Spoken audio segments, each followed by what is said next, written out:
გამარჯობათ. ბატონო დავით, კიდე ერთი კულინარიული შედევრი მივცეთ. რატომაც? ოღონდ ეს უკვე ჩვენი რეცეპტით.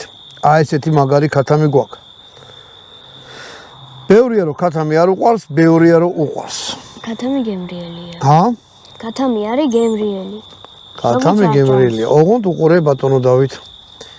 ქათამს ტყავი უნდა გავაძროთ რა. ეგოც. რატო? რა კანებს ეცავს? ქოლესტერინი აქვს. შეგით ქოლესტერინი რა არის?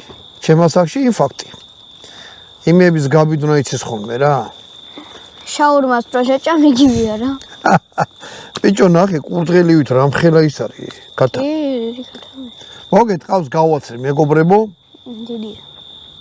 ეხლა რას ვაპირებთ? აი სვანური მარილია, დაღერღილი წიწაკა და ნიორი. ერთი ზეთი. ვიცი რომ ქათამი ბევრი რეცეპტით გესრება. ქათამი კეთება 130,000 მილიონნაირი რეცეპტი, ბატონო. ხო, ძალიან ბევრი არის. ანუ ზეთს ავიღებთ. აი ეს ყველაფერი ზეთში უნდა მოვაყ